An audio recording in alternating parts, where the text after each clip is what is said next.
नमस्ते सभी को। मेरा नाम अंकित शर्मा है और आज की हम क्लास में पढ़ेंगे क्लास 9th का फिज़िक्स का पहला चैप्टर मोशन। तो मोशन चैप्टर को शुरू करते हैं हम। तो सबसे पहले तो मोशन क्या होता है?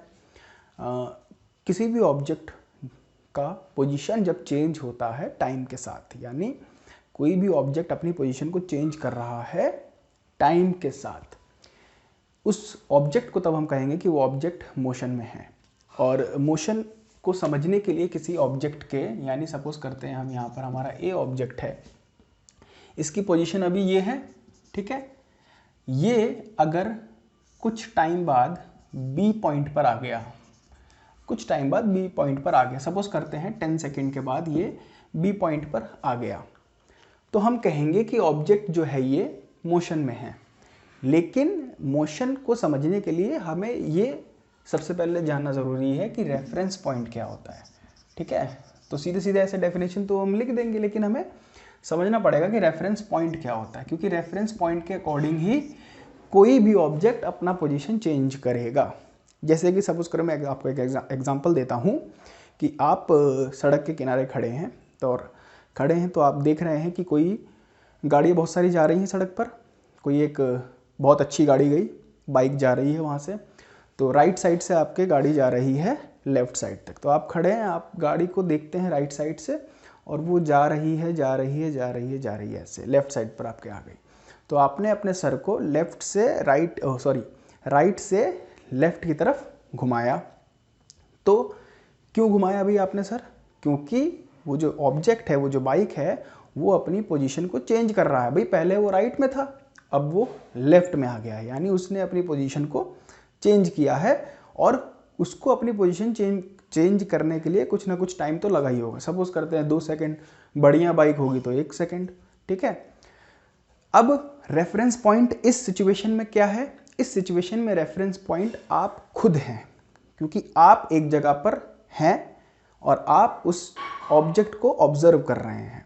यानी आप एक जगह स्टेशनरी हैं और आपने उस ऑब्जेक्ट को ऑब्जर्व करा। गर्मी थोड़ी सी है क्योंकि पंखा बंद कर रखा है,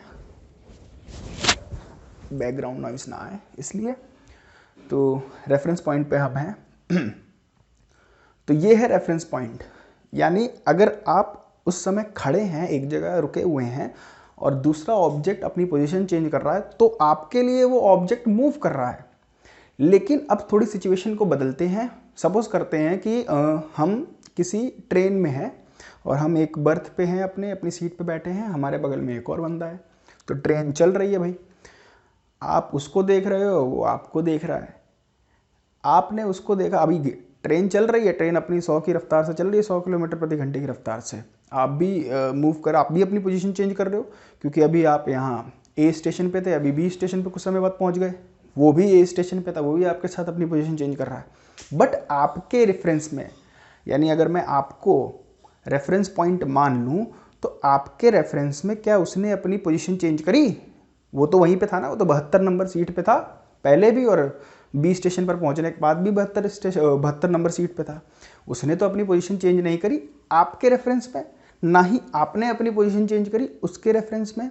तो इस केस में मोशन आपके रेफरेंस में उसका कुछ नहीं है, उसके रेफरेंस में आपका भी कुछ नहीं है। वहीं पर अगर कोई फाटक पे कोई बंदा देख रहा है ट्रेन को जाते हुए और आप खिड़की से उसको ऐसे हाई कर रहे हैं, तो अगर वो रेफरेंस है तब उसके लिए आप मोशन में हो, क्योंकि आप पोजीशन को चेंज कर रहे हो, उसका सर ऐसे घूम रहा है, ठीक है। तो ये रेफरेंस पॉइंट का कंसेप्ट है, इसको आपको समझना बहुत ज़रूरी है, क्योंकि रेफरेंस पॉइंट के अकॉर्डिंग ही मोशन होगा। अगर रेफरेंस पॉइंट नहीं है तो हम नहीं कह सकते भाई कि मोशन किसी का हो रहा है या नहीं हो रहा है।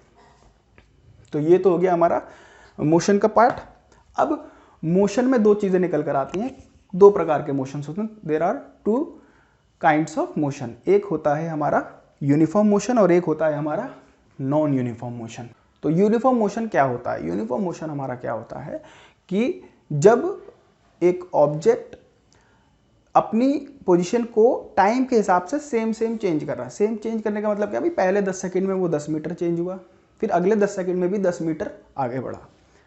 और नॉन यूनिफॉर्म मोशन में क्या हो जाएगा भाई, 10 सेकंड में कभी 20 मीटर आगे जा रहा है, अगले 10 सेकंड में 30 मीटर आगे चले गया, अगले 10 सेकंड में वो फिर 5 मीटर आगे चले गया। यानी उसका जो डिस्टेंस कवर हो रहा है वो इक्वल नहीं है, वो हर टाइम पे अपने डिस्टेंस को इधर उधर करके बढ़ रहा है। तो वो हमारा नॉन यूनिफॉर्म मोशन हो गया। और जब हम इक्वल इंटरवल ऑफ टाइम में इक्वल डिस्टेंस कवर कर रहे हैं तो हमारा वो यूनिफॉर्म मोशन हो गया। तो ये तो हो गया यूनिफॉर्म और नॉन यूनिफॉर्म मोशन। अब इसके बाद इसमें ही एक डिस्टेंस की हमने बात करी है, तो मैं आपको बता दूं डिस्टेंस क्या होता है। डिस्टेंस भी हम समझ लेते हैं।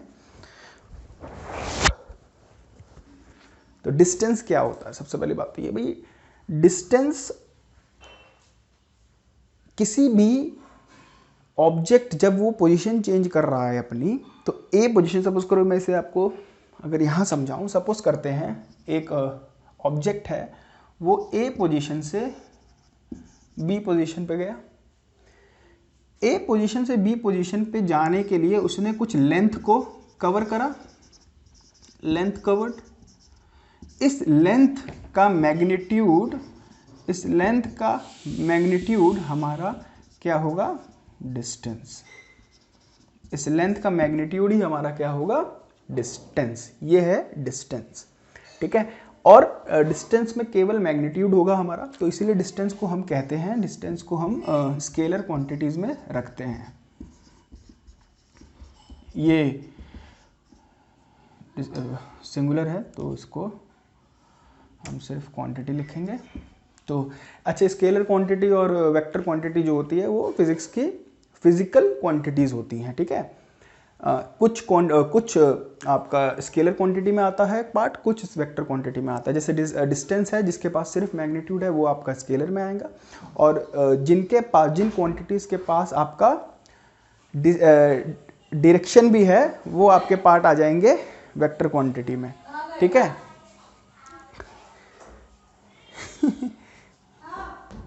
जाओ दादी के पास जाओ, इसको पकड़ लो मम्मी। डिस्प्लेसमेंट क्या होगा हमारा, डिस्प्लेसमेंट हमारा होता है, अभी डिस्टेंस से ही आप इसको समझ जाओगे। डिस्प्लेसमेंट का अगर मैं आपको डेफिनेशन बोलूं तो ये होगा शॉर्टेस्ट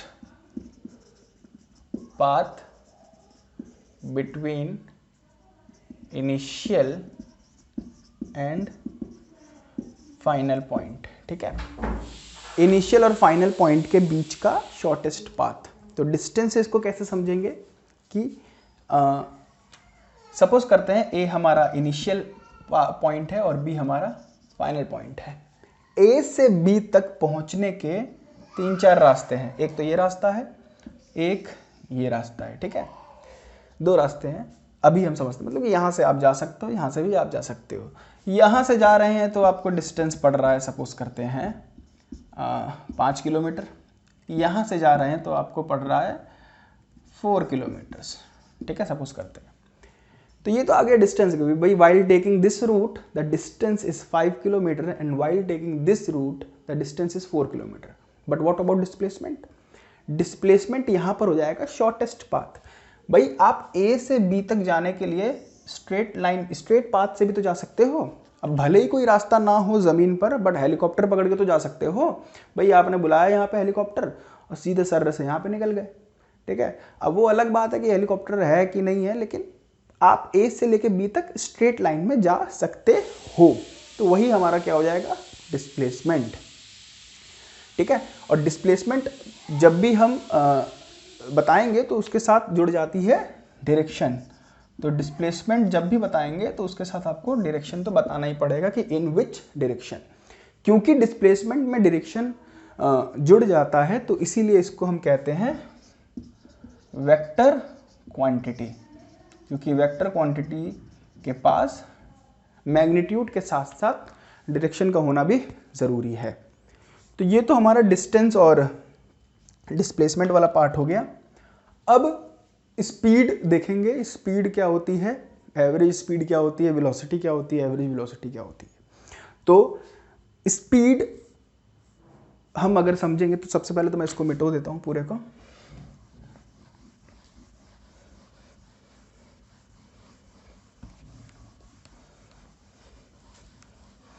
नीला वाला अच्छे से मिट गया, ब्लैक वाला दिक्कत कर रहा है, कोई नहीं, तो स्पीड क्या होगा हमारा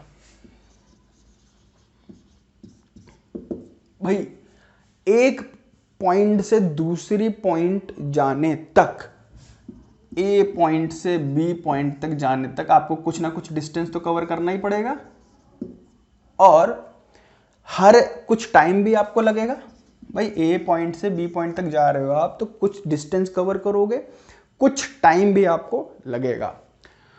तो टाइम को ले लेंगे यूनिट में, यानी टाइम सपोज करें आपने 10 सेकंड लगा, लेकिन यूनिट में लेंगे। यूनिट का मतलब क्या है? पर यूनिट का मतलब होता है एक। 10 सेकंड आपको लगा है भले ही, बट आप एक एक सेकंड यानी टुकड़ों में बांटेंगे उसको। तो एक सेकंड में कितना डिस्टेंस कवर करा, फिर एक सेकंड में कितना कवर करा, उस हिसाब से आपका स्पीड निकलता है। किताबी भाषा की डेफिनेशन क्या होगी स्पीड की? Speed of an object can be defined as the distance covered by that object in unit time. यानी यूनिट टाइम में कितना डिस्टेंस एक ऑब्जेक्ट कवर कर रहा है, उसको हम स्पीड कहते हैं। तो सपोज करते हैं ये डिस्टेंस यहां पे है 10 किलोमीटर, और टाइम यहां पर इसको लग गया 2 आवर, 2 घंटे लग गए, ठीक है। इस हिसाब से स्पीड क्या हो जाएगी हमारी? Speed is equals to distance upon time, ठीक है। टाइम क्यों बोला गया है नीचे टाइम, इसको आप अभी समझ जाएंगे फॉर्मूले में, ये टाइम डिनोमिनेटर में क्यों है। Distance upon time, distance 10 kilometre 2 hours. कभी भी स्पीड को 10/2 नहीं बोलेंगे, इसको काटेंगे 5, नीचे आ गया 1। तो नीचे 1 आया है, इसीलिए आया है क्योंकि ये यूनिट में, जो मैंने आपको बताया कि इन यूनिट टाइम यही है। तो स्पीड यहाँ पे क्या हो जाएगी 5 किलोमीटर पर आवर, यानी हर एक घंटे में वो 5-5 किलोमीटर चल रहा है। उसको लगा 2 घंटे पर यूनिट, यानी मैंने जैसे आपको बताया एक एक करके बांट देंगे, 1 घंटे में कितना, अगले 1 घंटे में कितना, यानी 5 किलोमीटर प्रति घंटे की रफ्तार से वो स्पीड पे ऑब्जेक्ट चल रहा था। हर 1 घंटे में 5 किलोमीटर, फिर दूसरे 1 घंटे में 5 किलोमीटर, टोटल डिस्टेंस कवर कितना हो गया 10। अब ये तो हो गया आपका स्पीड। स्पीड के बाद एक चीज आ जाती है एवरेज स्पीड।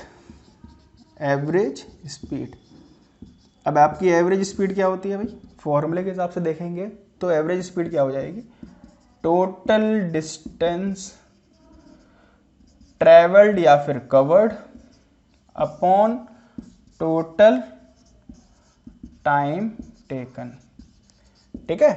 भाई एवरेज का मतलब यही होता है ना, सबको जोड़ दिया और फिर जितने भी क्वांटिटी उससे भागा लगा दिया, डिवाइड कर दिया।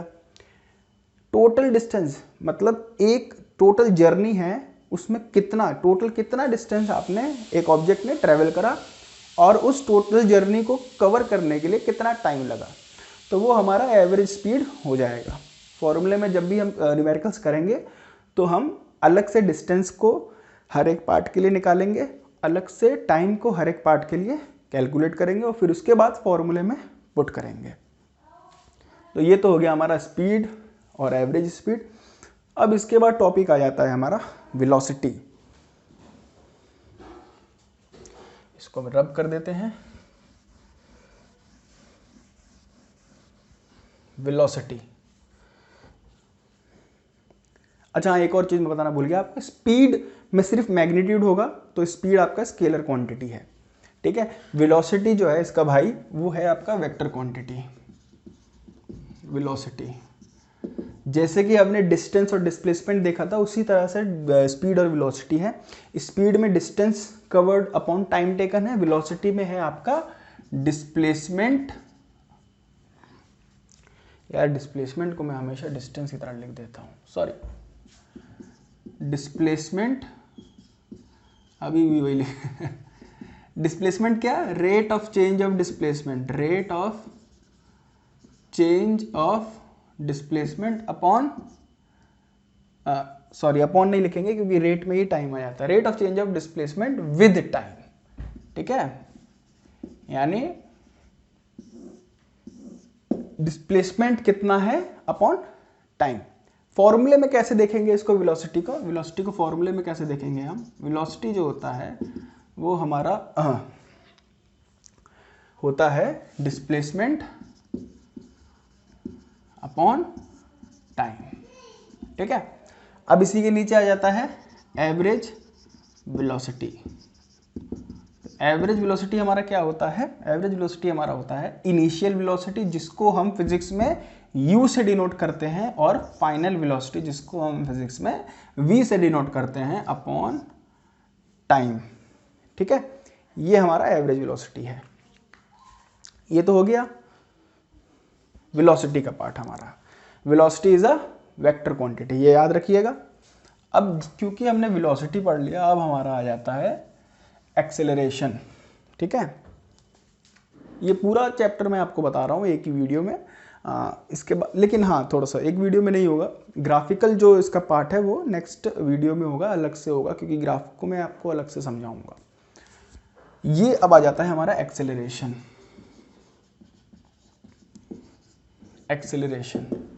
एक्सेलरेशन हमारा क्या होता है? अगर हम डेफिनेशन देखें इसकी, rate of change of velocity with time.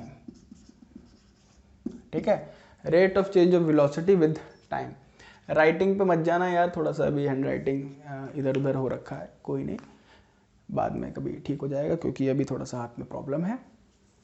Rate of change of velocity with time, acceleration. देखो कंटेंट समझो, बस राइटिंग पे मत जाओ, जो समझा रहा हूँ उसको समझो, अच्छे से समझना, बस सुनना मन लगा के।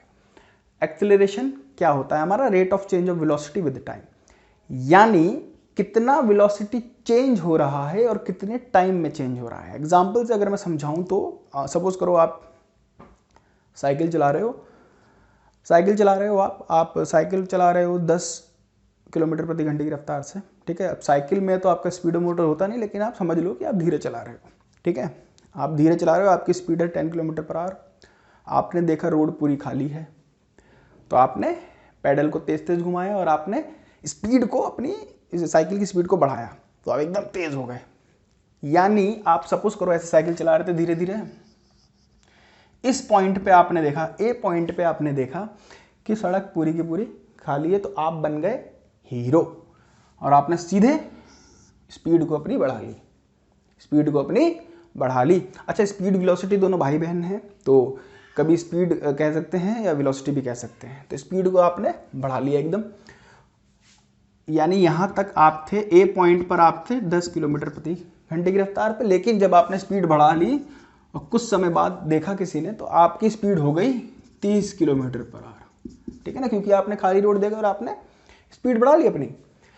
बी पॉइंट पे आपने देखा कि भाई 30 किलोमीटर पर आवर, फिर आपने देखा तुरंत आगे, अरे यार ये तो ब्रेकर है, तो जैसे ही आपने ब्रेकर देखा तो आपने ब्रेक को लगा दिया। अब ब्रेक को जैसे ही लगाया तो आपकी स्पीड धीरे होने लगी। ब्रेकर क्योंकि बहुत ज़्यादा बड़ा था, तो आपने सी पॉइंट पर अपनी साइकिल को एकदम रोक दिया। 0 किलोमीटर प्रति घंटे की रफ्तार आपकी सी पॉइंट पर हो गई, यानी आपकी साइकिल रुक गई। तो ए पॉइंट पे आपकी स्पीड थी 10, बी पॉइंट पे आपकी स्पीड थी 30, वेलोसिटी 30 थी, और सी पॉइंट पे आपकी वेलोसिटी थी 0। अब ए से लेके बी तक आपकी वेलोसिटी बढ़ी है और बी से लेके सी तक आपकी वेलोसिटी घटी है। ये जो इंक्रीज है वेलोसिटी में, कुछ टाइम में, सपोज करो ये टाइम 10 सेकेंड है और ये टाइम 5 सेकेंड है, 10 सेकेंड में कितना आप बढ़ गए वही एक्सेलरेशन है, और 5 सेकेंड में कितना डिक्रीज हो गए ये भी एक्सेलरेशन है। लेकिन जब इंक्रीज होती है वेलोसिटी तब हम एक्सेलरेशन कहते हैं, और जब डिक्रीज होती है वेलोसिटी तब हम नेगेटिव एक्सेलरेशन कहते हैं, या फिर रिटार्डेशन भी कहते हैं। तो जब आपका इंक्रीज हो रहा है वेलोसिटी, इंक्रीज इन वेलोसिटी, तो आपका पॉजिटिव एक्सेलरेशन होता है या फिर सिंपल एक्सेलरेशन होता है। और जब आपका वेलोसिटी में डिक्रीज होता है तब उसको कहते हैं नेगेटिव एक्सेलरेशन या फिर रिटार्डेशन।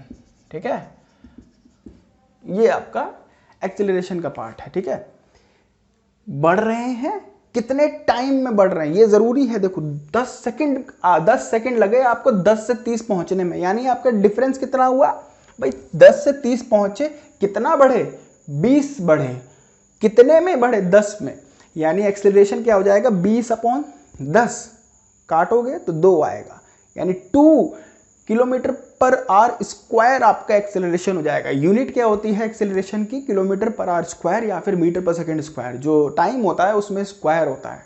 क्यों होता है वो जब मैं आपको न्यूमेरिकल्स बताऊंगा, फॉर्मूला समझाऊंगा एक्सेलरेशन का, तब आपको समझाऊंगा।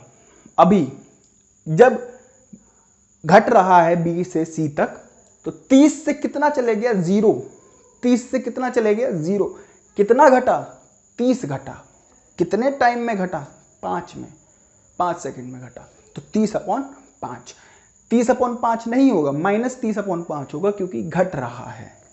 इनिशियल 30 है, फाइनल 0 है। फॉर्मूला क्या होता है एक्सेलरेशन का, final velocity minus initial velocity upon time. तो फाइनल क्या है 0, इनिशियल क्या है 30, यानी 0 - 30/5, वो हो जाएगा हमारा, काटेंगे तो हो जाएगा -6 kilometre per hour square, negative acceleration यहाँ पर। तो ये हमारा एक्सेलरेशन का पार्ट हो गया। अब हम मोशन की इक्वेशंस देखेंगे। अच्छा, एक्सेलरेशन भी हमारा यूनिफॉर्म और नॉन यूनिफॉर्म होता है, ठीक है। स्पीड भी हमारी यूनिफॉर्म और नॉन यूनिफॉर्म, क्योंकि मोशन के 2 पार्ट हुए, यूनिफॉर्म नॉन यूनिफॉर्म। तो जितनी भी चीज़ें हम मोशन में पढ़ेंगे उन सब का यूनिफॉर्म और नॉन यूनिफॉर्म होगा। यूनिफॉर्म में क्या होगा, कांस्टेंट रहेगा, नॉन यूनिफॉर्म में क्या होगा, इधर उधर भागेगा। तो अब हम देखेंगे इक्वेशन ऑफ मोशन, जिस पर पूरा ये चैप्टर के न्यूमेरिकल बेस्ड है, इक्वेशंस ऑफ मोशन।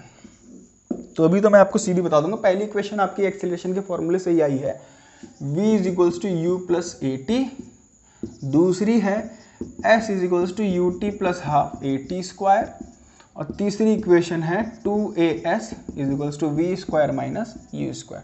भाई फिजिक्स के बच्चे, 9th क्लास के बच्चे, ये तीनों इक्वेशंस को घोल के पी जाओ, क्योंकि यही इक्वेशन के ऊपर पूरी फिजिक्स है भैया 9th की। मोशन चैप्टर तो इसी पर है, आगे जितने भी पढ़ोगे आप उन सब में ये इस्तेमाल होगा ही होगा। और आपको ये तीनों इक्वेशन एकदम रटी हुई होनी चाहिए, इनका ग्राफिकल डेरिवेशन भी आपको रटा हुआ होना चाहिए, जो कि मैं आपको अगले वीडियो में या फिर लेक्चर में बताऊंगा। एकदम घोल के पी जाने वाली चीज़ है, क्योंकि पूरा न्यूमेरिकल बेस्ड इस पर है, और चैप्टर पूरा न्यूमेरिकल है। आपसे ये नहीं पूछेगा what is the definition of motion, पूछेगा भी तो 1 मार्क्स में पूछेगा, वो हर कोई बता देगा यार, एवरेज स्टूडेंट भी बता देगा, जो बिलो एवरेज है वो भी बता देगा, टॉपर तो बता ही देगा। लेकिन ये चीज़ें जो इक्वेशन से न्यूमेरिकल सॉल्व करने वाली बात है, वो अच्छा बालक ही कर पाता है न्यूमेरिकल। और मेरी कोशिश है कि हर बालक न्यूमेरिकल कर पाए, क्योंकि न्यूमेरिकल करना ही सबसे आसान है। रटने वाली तो बात अलग ही है, न्यूमेरिकल करना, दिमाग से समझना, कब कौन सी चीज़ लगाना है वो इम्पॉर्टेंट है। तो आपको ये तीनों इक्वेशन घोल के पी जानी है भाई। तो ये तो है आपकी इक्वेशंस ऑफ मोशन। अब इस चैप्टर का थोड़ा छोटा सा पार्ट रह जाता है, जो कि है सर्कुलर मोशन। उसके बाद ये चैप्टर खत्म हो जाएगा। इस चैप्टर में इतना ही पढ़ेंगे क्लास 9 के बच्चे। एक जो ग्राफिकल पार्ट रह गया है वो मैं आपको नेक्स्ट वीडियो में बताऊंगा, उसको भी ज़रूर देखिएगा और इसको भी आप समझिए अच्छे से। सर्कुलर मोशन क्या है, नाम से ही आपको पता चल जाएगा भाई। जो मोशन सर्कल वाले पाथ में हो रहा है, यानी सर्कुलर पाथ में हो रहा है, यानी when an object moves in a circular path, then it is said to be in circular motion। ठीक है, ये है सर्कुलर मोशन। इसमें आपका जो क्या बोलते हैं स्पीड कैलकुलेट करते हैं, उसका थोड़ा सा फॉर्मूला चेंज क्या हो जाता है, सेम ही रहता है, बस आपको एक ये ध्यान रखना है। जैसे सर्कुलर मोशन, ये सर्कुलर पाथ है, इसमें अगर मैं ए पे खड़ा हूं और फिर मैं दोबारा गया, एक चक्कर लगा के दोबारा ए पर आ गया, तो मैंने कितना डिस्टेंस ट्रेवल करा, यानी यहाँ पे जो वेलोसिटी स्पीड जो मैं निकालूंगा वो हमारी होगी डिस्टेंस अपॉन टाइम। तो भैया ए से लेके मैं दोबारा जब ए पे आया तो मैंने कितना डिस्टेंस ट्रेवल करा या फिर कवर करा, इस सर्कल का सरकमफ्रेंस ही तो कवर करा। और सर्कल का सरकमफ्रेंस क्या होता है 2 पाई आर। तो डिस्टेंस क्या हो जाएगा 2 पाई आर, और कितने टाइम में कवर करा है वो हमारा डिनोमिनेटर में जाएगा, यानी सर्कुलर मोशन में स्पीड को ऐसे निकालते हैं। ठीक है, सर्कुलर मोशन के भी दो पार्ट होते हैं, यूनिफॉर्म और नॉन यूनिफॉर्म। तो जिस मोशन में डिस्टेंस इक्वल डिस्टेंस कवर हो रहा है इक्वल इंटरवल ऑफ टाइम में, वो यूनिफॉर्म में आ जाएगा, और जिसमें अनइक्वल डिस्टेंस कवर हो रहा है unequal interval of times equal interval of time में, वो हमारा नॉन यूनिफॉर्म मोशन में आ जाएगा। तो ये है हमारा क्या बोलते हैं मोशन पूरा चैप्टर। कुछ भी अगर आपको इसमें समझना है या फिर आपके कोई भी न्यूमेरिकल में डाउट है तो वो आप प्लीज़ मुझे कमेंट में बताइएगा, मैं उनको कोशिश करूँगा पूरी कि मैं आपको समझाऊँ अच्छे से, क्योंकि थ्योरी तो इस चैप्टर की सब कर लेते हैं, बट न्यूमेरिकल में देखो बेटा, न्यूमेरिकल में आपको थोड़ा सा मेहनत करना पड़ता है। पहला मेहनत तो ये है कि भैया आपको ये तीनों इक्वेशन जो मैंने बताई थी, एक्सीलरेशन का फॉर्मूला, स्पीड का फॉर्मूला, कभी कभी आ जाएगा कन्वर्जन आ जाएगा, कन्वर्जन भी आपका अच्छा होना चाहिए। भाई कोई चीज़ मीटर पर सेकंड में दे रखी है, उसको किलोमीटर पर आवर में कन्वर्ट करना है, उसका भी मैं बताऊंगा, एक ट्रिक होती है, बट ट्रिक से अच्छा है आप कंसेप्ट समझें। कभी किलोमीटर पर मिनट दे रखा होगा तब ट्रिक काम नहीं आएगी, किलोमीटर पर मिनट दे रखा है उसको एसआई यूनिट में कन्वर्ट करना। अच्छा, मैं एसआई यूनिट थोड़ा बताना भूल गया आपको।